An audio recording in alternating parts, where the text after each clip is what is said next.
नमस्कार प्रेक्षक हो, मी स्वप्नील सावरकर. हिंदुस्तान पोस्टमध्ये आपलं स्वागत. सध्या राजकीय घडामोडींमध्ये आपण एक बातमी दुर्लक्षित झाली आपल्याकडून. चांगली बातमी आहे आणि विषयही आजचा आपला सकारात्मक दृष्ट्यात जाणार आहे. बातमी अशी आहे, काश्मीरमध्ये MiG-29 या विमानांची ही विमानं तैनात केली गेली आहेत. बातमी छोटीशी वाटेल, पण या बातमीचे पुढे परिणाम काय होणार आहेत आणि संरक्षण दृष्ट्या संपूर्ण काश्मीरमध्ये ही सगळी स्क्वॉड्रन जी आहे ती नव्याने तैनात होतीये आणि जुन्या शवपेट्या, उडत्या शवपेट्या म्हणून जे बदनाम झालेली MiG-21 आहेत ती सर्व आता जमिनीवर उतरणार आहे. ती आता बाद होत आहेत. तर या सगळ्या गोष्टींचा भारताच्या संरक्षण व्यवस्थेवर काय परिणाम होणार आहे, पुढे आपण कसे जाणार आहोत, कशा पद्धतीने आपल्या शेजारी राष्ट्रांची आपले संबंध राहणार आहेत, या सगळ्याचा आपण आढावा आणि थोडक्यात या एका घटनेचा पुढे होणारा ह्याचे पडसाद काय पडणार आहेत याचा वेध घेणार आहोत. आणि यासाठी आपल्या सोबत असणार आहेत brigadier Hemant Mahajan sir. Sir, आपलं स्वागत आहे. MiG-29 या स्क्वॉड्रनची काश्मीरात तैनाती या एका बातमीचा अर्थ लोकांनी काय घ्यायचा, कारण MiG-21 आता पुन्हा तिकडे दिसणार नाहीत आणि याच MiG-21चे बदनाम जरी असलं तरी याच MiG-21 मधून विंग कमांडर अभिनंदन यांनी जे शौर्य गाजवलेलं आहे आणि त्यांना त्याबद्दल करता वीरता चक्र जे मिळालेलं आहे ते सगळ्यांनी जर पाहिलं, त्याचा एक अनुभव लक्षात घेतला तर F-16 सारख्या विमानांना भारी पडलेलं आता तर MiG-29 आल्यामुळे दिवस रात्र तैनात आपलं लक्ष आपल्याला ठेवता येणार आहे. या सगळ्या घडामोडींकडे कसं पाहता? असं आहे, MiG-21 हे पहिले चांगलं विमान होतं आणि यांनी लढाईमध्ये चांगलं काम पण केलेलं होतं. परंतु कितीही जरी विमान चांगलं असतं तरी 55-60 वर्षांनंतर त्याचं आयुष्य केव्हा संपलेलं असतं किंवा कुठल्याही आधुनिक एअरफोर्समध्ये जिथे MiG-21 विमानं होती ही 20-25 वर्षापूर्वी तिकडनं ती बाद झाली होती. कारण एका ठराविक वयानंतर त्याची जी कपॅसिटी असते, केपेबिलिटी असते, एन्ड्युरन्स असतं, स्पीड असतं, हे सगळं कमी होऊन जातं आणि त्यामुळे त्याची क्षमताही कमी होऊन जाते. म्हणूनच त्या MiG-21चे इतके ऍक्सिडेंट होत होते की याला त्यांना उडती शवपेटी अशा प्रकारचं नाव हे देण्यात आलं होतं. तरी पण आपण ती विमानं काढत नव्हतो. याचं कारण काय की जर आपण कुठलंही विमान काढलं तर त्याची रिप्लेसमेंट पाहिजे. दुर्दैवाने एअरफोर्सची रिप्लेसमेंट करण्याकरता एक तर पैसे खूप लागतात आणि दुसरी तेवढ्या संख्येमध्ये विमानही आपल्याला मिळायला पाहिजे. आणि आपला जो सध्याचा जो प्लॅन आहे या सध्याच्या प्लॅन प्रमाणे MiG-21 ज्याच्या अजून सुद्धा 3 स्क्वॉड्रन्स आज भारतीय हवाई दलामध्ये आहे त्यांची रिप्लेसमेंट जी होणार आहे ही तेजस मार्क 1 नावाचं विमान जे हिंदुस्तान एरोनॉटिक्स लिमिटेड जे तयार करत आहे ते करणार आहे. होतं काय की एका स्क्वॉड्रन मध्ये 14 ते 16 विमानं असतात आणि हिंदुस्तान एरोनॉटिक्स लिमिटेडची विमानं तयार करण्याची क्षमता ही 8 ते 9 विमानं एका वर्षाला आहे. तर त्याच्यामुळे जर आपल्याला इतकी विमानं जर बदली करायची असतील तर याला कमीत कमी 5 ते 6 किंवा 7 किंवा 8 वर्ष सुद्धा लागू शकतील. अनेक वेळा HAL ला सांगण्यात आलं आहे की तुमची क्षमता दरवर्षी 8 विमानं तयार करण्याच्या ऐवजी 16 विमानं तयार करा. पण ते इतकं करणं सोपं नाही. त्याचा ढाचा लागतो, त्याच्याकरता स्किल्ड लोक लागतात. ती एक सिस्टीम तुम्हाला तयार करावी लागते जी तयार करणं अजून सुद्धा HAL ला जमलेलं नाहीये. तर म्हणून थोडक्यात ती विमानं ही हळूहळू बदली होत आहेत. तर म्हणून 48,000 कोटींचं हा व्यवहार झालेला आहे ना. 48,000 कोटी त्यावर संरक्षण खात्याने खर्च हो, नक्कीच. काय माहितीये का की एक चांगली गोष्ट अशी झालेली आहे की आता सरकारने मेक इन इंडियाच्या खालती ही सगळी जी शस्त्र आहे ती भारतामध्ये बनवण्याचं ठरवलेलं आहे आणि असं ठरलेलं आहे की भारताने आपल्या विमानही वापरावी आणि थोडंसं एखादं विषयांतर होईल. परंतु याचं पुष्कळसं श्रेय हे जे आपले याच्या आधीचे जे डिफेन्स मिनिस्टर होते मनोहर पर्रिकर यांना द्यायला पाहिजे. कारण मनोहर पर्रिकरांनी जवळजवळ आपल्या एअरफोर्सला फोर्स केलं की तुम्ही हे विमान घ्यास. कारण जर तुम्हीच हे विमान वापरत नसाल तर मग आपण हे विमान बाकीच्या लोकांना कसं वापरू शकतो. त्याच्यावरती थोडक्यात एअरफोर्सचं जे ऑब्जेक्शन होतं ते असं होतं की त्यांना या विमानामध्ये जर मला आकडेवारी नीट आठवत असेल तर 56 वेगवेगळी इम्प्रुव्हमेंट्स पाहिजे होती. 56 इम्प्रुव्हमेंट्स पाहिजे होती. तर त्याच्यामधल्या 50 इम्प्रुव्हमेंट या HAL किंवा डीआरडीओ म्हणजे आपले शास्त्रज्ञ जी विमानं तयार करतात त्यांनी तेजस मार्क 1 मध्ये केली. आणि म्हणून तेजस मार्क 1 जे आहे ते आता मिक्स सिरीज जी विमानं आहेत त्यांना ते रिप्लेस करत आहे. फक्त वेग त्याचा वाढायला पाहिजे.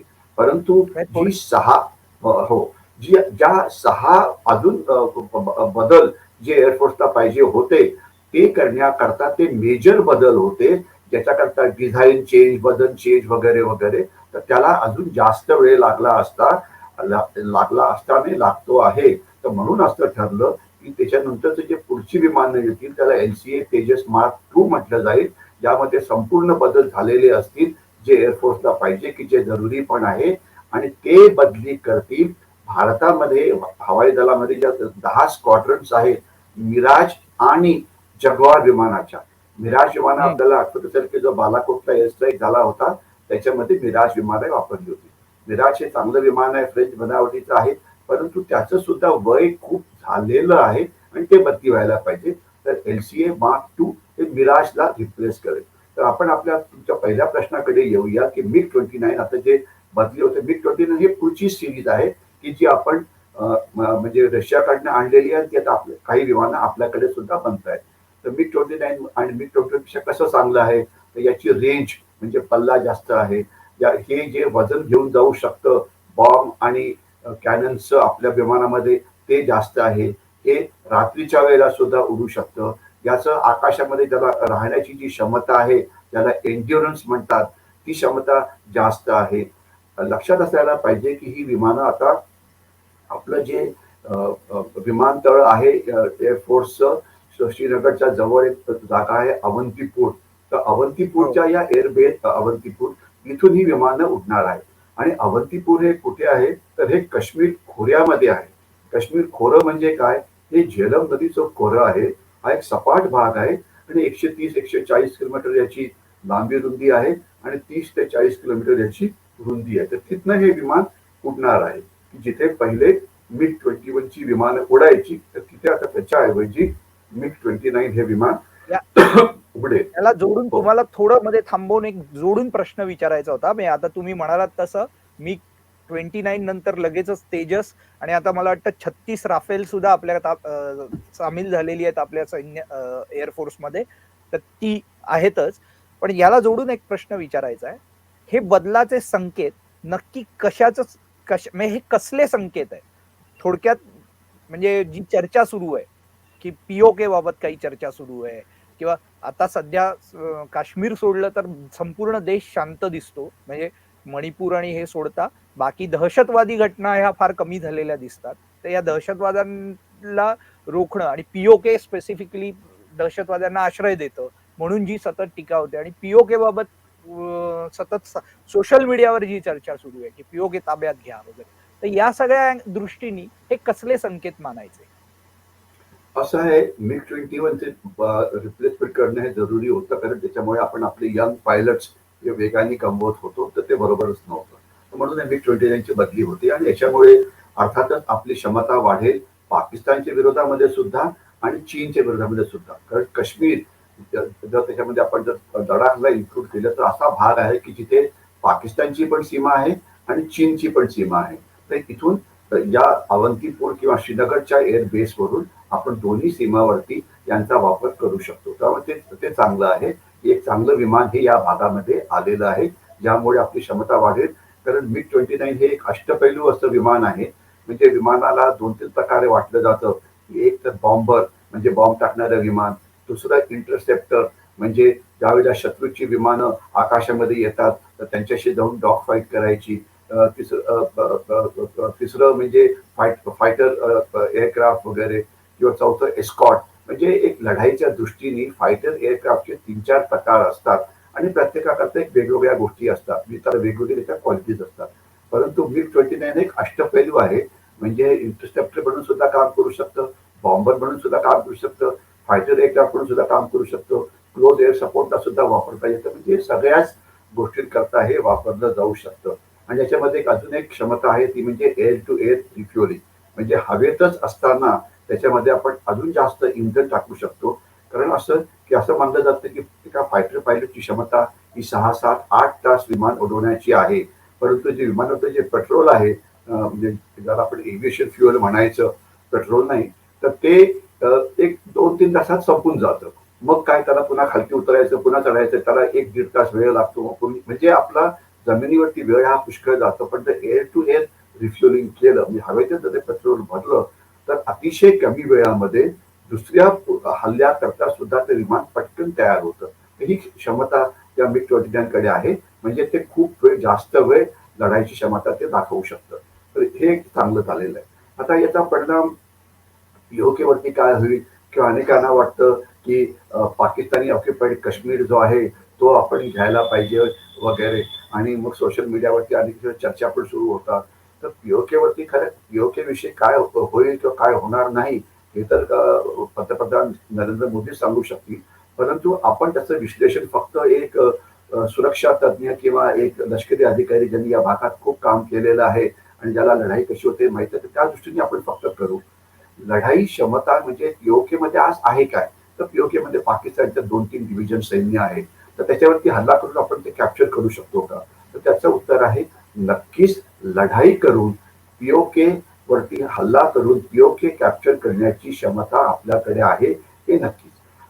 परंतु आज आपण पाकिस्तानची जर स्थिती बघितली तर पाकिस्तानमध्ये अतिशय गोंधळ सुरू आहे. त्यांची ते प्राईम मिनिस्टर इम्रान खान तुरुंगात गेलेले आहेत. तिथे एक अक्षरशः गृहयुद्ध सुरू झालं आहे. तर एक पॉलिटिकल पार्ट सोडून द्या, इकॉनॉमिक त्यांची अवस्था इतकी भयंकर आहे की म्हणजे त्याला दुसरा कुठला शब्द नाही की पाकिस्तानचे हालात फार वाईट आहे. परंतु आपण केवळ एकाच गोष्टींवरती फोकस करू, सुरक्षा दृष्टीने. तर आज सुरक्षा दृष्टीने सुद्धा पाकिस्तानची अवस्था फार खराब आहे. कारण आज पाकिस्तानमध्ये प्रचंड प्रमाणामध्ये दहशतवाद हा सुरू झालेला आहे आणि त्याच्यामध्ये सर्वात जास्त जो दहशतवाद जो त्यांना सामना करावा लागतो TTP म्हणजे तेहरीके तालिबान पाकिस्तान नावाचा एक दहशतवादी गट आहे, ज्याचे बेसेस अफगाणिस्तानमध्ये आहे. तिथून ते पाकिस्तानमध्ये हल्ला करतात आणि मोठ्या संख्येमध्ये पाकिस्तानी सैन्य आणि पाकिस्तानच्या अर्धसैनिक दलांना मारतात. त्यांची इच्छा आहे की जो पाकिस्तानचा जो NWFP नावाचा भाग आहे, नॉर्थ वेस्ट फ्रंटियर प्रॉव्हिन्स, किंवा त्याचं पॉलिटिकल नाव आहे खैबर पख्तुनोवा. इथे हे एक राज्य आहे बेसिकली पाकिस्तानच्या अफगाणिस्तानच्या सीमेला लागून. तर याचे सर्वात पहिले चीफ मिनिस्टर हे इम्रान खान होते आणि त्याच्यानंतर ते प्रमोशन होऊन मग ते प्राईम मिनिस्टर बनले. यांची इच्छा आहे की त्यांनी अफगाणिस्तानला सामील व्हावं, कारण त्या भागामध्ये पठाणांची संख्या ही खूप जास्त आहे आणि जास्त पठाण हे अफगाणिस्तानमध्ये आहेत. त्यांना पख्तून म्हणता येतं किंवा पठाण म्हणता येतं किंवा पश्तून म्हणता येतं. 3 वेगवेगळी नावं आहेत, पण अर्थ एकच पठाण. तर ते पठाण इकडे पण आहेत. तर ते एक त्यांना खूप त्रास देत आहेत. मग तिथे 2 लिबरेशन मुवमेंट सुरू आहेत. एक तर बलुचिस्तान लिबरेशन मुवमेंट, त्याला बलुचिस्तानला स्वतंत्र राष्ट्र बनवायचं आहे, आणि तिसरं आहे जिओ सिंध मुवमेंट, त्यांना सिंधला अलग करायचं आहे. तर प्रचंड हिंसाचार हा सुरू आहे. तर आपण इथे नक्कीच लष्करी दृष्ट्या हे कॅप्चर करू शकतो. पण एक असा समज आहे की जर अशा प्रकारे आपण जर पाकिस्तानवरती हल्ला केला तर त्यांना 100% चीन हा मदत करेल. ठीक आहे ना, त्याच्यात काही कोणाच्या मनात डाऊट नको. आणि आज जर भारतीय सैन्याची आपण तैनाती बघितली तर भारत चीन सीमा ही 4 भागात लागलेली आहे आपल्याला. एक तर अरुणाचल प्रदेशला लागलेली आहे, दुसरी सिक्कीमला लागलेली आहे, तिसरी उत्तराखंडला लागलेली आहे आणि चौथा जो लडाखचा भाग आहे तिथे लागलेली आहे. इथे जवळजवळ आपलं 12-13 डिव्हिजन एवढं सैन्य तैनात आहे. एका डिव्हिजन मध्ये जनरली 25 ते 30,000 एवढं सैन्य असतं वगैरे. तर पाकिस्तानच्या बरोबर लढाई करण्याकरता आपण हे सैन्य वापरू शकत नाही. आपल्याला कल्पना असावं, कारण चीन तुम्हाला तिथनं तुमच्या विरुद्ध आक्रमक कारवाई करून तुम्हाला तिथे लढाईला भाग पाडून त्या सैन्याला तिथेच थांबवून ठेवेल. म्हणजे कमीत कमी, म्हणजे जर हल्ला तुम्ही सुरू केला तर तुम्हाला तिथं रक्षण करावंच लागेल. म्हणजे तर आपल्याला आठवत असेल की 1971च्या लढाईमध्ये त्यावेळेला जे आपले सैन्य प्रमुख होते फील्ड मार्शल माणेकशॉ, ज्यांनी डिसेंबरच्या महिन्यात लढाई सुरू केली होती. कारण त्यावेळेला सीमेवरची जी खिंडी आहेत जिथनं चीनी सैन्य भारतात प्रवेश करू शकतं, त्या खिंडी बर्फ पडल्यामुळे ते ब्लॉक होतं आणि त्यावेळेला तिथे मोठी लढाई ही होऊ शकत नाही, कारण बर्फ हा प्रचंड पडला. तिथे उंची 9-10 11,000 12,000 13,000 14,000 फुटापर्यंत एवढी आहे आणि 3-4 महिने तिथे प्रचंड बर्फ असतो की त्यावेळेला युद्ध करणं हे जवळजवळ अशक्य आहे. तर म्हणून चीन नक्कीच त्यांना मदत करेल आणि जर तसं झालं तर याची म्हणजे आपल्याला एवढ्या प्रचंड युद्धाची तयारी करावी लागेल, तर त्याच्याकरता आपली तयारी आहे का? आता उदाहरणार्थ एकच बघा, म्हणजे आता थोडा विषयांतर एखाद्या होऊन जाईल की चीनने 4 ठिकाणी घुसखोरी केली होती गलवान आणि या भागामध्ये 1920 साली आणि त्या 4 पैकी 2 ठिकाणून तिथे काय म्हणतात त्याला ते मागे गेलेले आहेत, पण 2 ठिकाणी जो भाग आहे तिथं अजून परत गेलेले नाहीयेत. आणि आजच पेपरमध्ये बातमी येत होती की काहीतरी 19वी किंवा 20वी जी कोर कमांडरची मीटिंग आहे ती मला वाटतं पुढच्या 1-2 दिवसामध्ये ती होणार आहे पुण्याच्या सीमेवरती वाद करण्याकरता. गेले 2 वर्ष आपण हे करतोय आणि मी माझ्या लेखनामध्ये अनेक वेळा म्हटले की आपण भारत चीन सीमेविषयी चीनशी आतापर्यंत 19 वेळा बोललेलो आहे, त्याच्यानंतर 190 वेळा बोलू, परंतु हा सीमा विवाद हा कधीही सॉल्व्ह होणार नाही, कारण तो चीनला सॉल्व्हच करायचा नाहीये. त्यांना तुमच्या डोक्यावरती ते एक छडी मारण्याकरता काहीतरी कारण पाहिजे. त्यांना तुमची मुख्य आर्थिक प्रगती होऊ द्यायची, चीन एक विषय वेगळाच होईल, पण तो कधीच तो सॉल्व्ह होणार नाही. म्हणजे मला मी एक पेसिमिस्ट म्हणून सांगण्याचा प्रयत्न करत नाही, तर म्हणण्याचा अर्थ असा की पाकिस्तान ऑक्युपाईड काश्मीर करता जर तुम्ही चीनशी लढाई सुरू केली तर याचा प्रचंड मोठा परिणाम असतो, अर्थव्यवस्था काय आणि इतर ठिकाणी काय. तर जर मला कोणी विचारलं की एक लष्करी तज्ञ म्हणून आपण काय करायला पाहिजे, तर मी काय करीन, सर्वात पहिले जो नक्षलवाद किंवा माओवाद जो मध्य भारतात पसरलेला आहे आणि ज्यामुळे आपली आर्थिक व्यवस्थेवरती मोठा ताण पडतो आहे, पहिले मी ते सॉल्व्ह करीन. तुम्हाला सांगतो की कुठल्याही इकॉनॉमिस्टची गरज नाही. जो आपला वेग आता 6% आहे इकॉनॉमीचा वाढण्याचा, तो 12% होऊ शकतो जर तुम्ही नक्षलवादाचं कंबरडं मोठं तेवढंच एक काम करा, तो 12% होऊ शकतो. त्याकरता कुठलेही तुम्हाला इकॉनॉमिस्ट नको, कारण त्या भागामध्ये आपण कुठलीही आर्थिक कारवाई ही करू शकत नाही. दुसरं आहे बांगलादेशी घुसखोरी. आपण सावरकर जे स्ट्रॅटेजिक स्टडी सेंटर आहे तिथनंच आपण 2 पुस्तकं प्रकाशित केलेली आहे, त्याला बऱ्यापैकी रिस्पॉन्स मिळालेला आहे. आज 5 ते 6 कोटी बांगलादेशी भारतात आहेत आणि ते त्यांना अजून सुद्धा ती घुसखोरी थांबवण्यामध्ये आपल्याला असा ईशान्य भारतात यश मिळालेलं आहे, परंतु तो वेस्ट बेंगॉलचा जो भाग आहे तो जवळजवळ 2,500 किलोमीटरची सीमा वेस्ट बेंगॉलची बांगलादेशला लागलेली आहे. तिथे काही थांबवू शकत नाही. एक उदाहरण देतो, काही 1 वर्षापूर्वी एक बांगलादेशी पकडला होता नांदेडमध्ये. नांदेड आपल्याला कल्पना आहेतच. आणि ज्यावेळेला ते इंटरव्ह्यू झालं त्यावेळेला असं कळालं की त्याला 35 भारतीयांनी मदत केली. इथे कोणी त्याला आधार कार्ड बनवून दिलं, कोणी त्याला राशन कार्ड बनवून दिलं, कोणी त्याला सीव्हीएम आत यायला मदत केली, कोणी त्याला गाडीत बसून कलकत्त्याला पोहोचवलं, त्याला तिथून गाडीत बसून त्याला मुंबईला आणलं, मुंबईला भेंडी बाजारमध्ये त्याला राहायला जागा दिली, तिला 2-3 दिवस तिथे मराठी शिकवलं, नांदेड एक्सप्रेस मध्ये बसवलं, त्याला तिकडे घेऊन गेले नांदेडला, तिथे 2-3 दिवस राहायला जागा दिली, म्हणून एका ठिकाणी घेऊन गेले की जिथे त्यांना वाटलं की सर्वात जास्त चांगलं करता येईल वगैरे वगैरे. म्हणजे एक दहशतवादी त्यांना मदत करणारे किती 35 भारतीय. म्हणजे आपली अंतर्गत व्यवस्था कितीही भ्रष्ट झालेली आहे वेगवेगळ्या कारणामुळे. तर मी जर कोणी असेल तर हे थांबायचा प्रयत्न करीन, कारण हे एक भारताला लागलेला कॅन्सर आहे. आणि त्याच्यामध्ये एकच गोष्ट मी सांगू इच्छितो की आपल्या सावरकर स्मारकाच्या माध्यमातून, हिंदुस्थान पोस्टच्या माध्यमातून सरकारने एक नवीन रूल पास केलेला आहे, त्याची अंमलबजावणी व्हायलाच पाहिजे. सरकारने म्हटलेलं आहे की आता येणाऱ्या इलेक्शन मध्ये सगळ्यांचे वोटर्स आयडेंटिटी कार्ड हे आधार कार्डशी लिंकअप व्हायला पाहिजे. वोटर्स कार्ड हे आधार कार्डशी लिंकअप व्हायला पाहिजे. कारण असं दिसलं की काही बांगलादेशींकडे 2-2, 3-3 वोटर्स कार्ड होते, एक कलकत्त्याचं, एक महाराष्ट्राचं, एक अजून कुठलं. कारण काय की आपल्या देशामध्ये इलेक्शन एका दिवशी होत नाही. इलेक्शनचे वर्षभर कुठं ना कुठे चालूच असतात. तर वेस्ट बेंगॉलचं इलेक्शन झालं की तिथे वोट करायचं, आसामचं झालं की तिकडे वोट करायचं. फक्त तुमच्याकडे वोटर्स कार्ड पाहिजे की जी तुमची आयडेंटिटी आहे. तर वोटर्स कार्डवरती काहीच नव्हतं, परंतु आता जर ते आधार कार्डचे लिंकअप झालं तर तुम्हाला ते सगळं. सर, हे तुम्ही सांगताय ते प्रत्येक विषयावर वेगळी चर्चा घ्यावी लागणार आहे. नक्कीच. तर वोटर्स कार्ड हा विषय आपण नक्कीच पुढे करायला पाहिजे की सगळ्यांनी आपली वोटर्स कार्ड ही एकतर जोडायला पाहिजे आधार कार्डची. कारण आधार कार्डची जोडली की तिथे बायोमेट्रिक आयडेंटिटी असते, फिंगरप्रिंट्स असतात, तर त्याच्यामध्ये ते खोटं होऊ शकत नाही. म्हणजे बरोबर. आधार कार्ड ती नसू शकत नाही आपली, कारण ती त्याचे लिमिट, त्याचं एक कॅपॅसिटी जास्त आहे. ते करायला पाहिजे. आणि दुसरं ते जो पुन्हा विषयांतरच होईल आहे की सगळे मी एका भागात राहतो, त्या भागाची समजूत आहे की आम्ही खूप हुशार आहोत, म्हणजे पूर्ण विद्वानाचं शहर समजतात लोक. मला अजून खरं कळालं नाहीये, परंतु पुण्यामध्ये 50% सुद्धा लोक मतदान करत नाहीत आणि बांगलादेशी 300% करतात. तर मला वाटतं की सगळ्यांनी मतदान सुद्धा करायला पाहिजे. स्वतःला इतकं अति हुशार समजू नये की मी मतदान करणारच नाही, मी नोटास हो. करेन, मी हेच करेन. अरे तुम्हाला ज्यांना द्यायचं मत त्यांना द्या, पण मतदान करून तुम्हाला जो हा हक्क. हा पण एक वेगळा विषय चर्चेचा आहे. आपला मूळचा आजचा विषय जो आहे तो मिग 29 ची तैनाती हा विषय होता.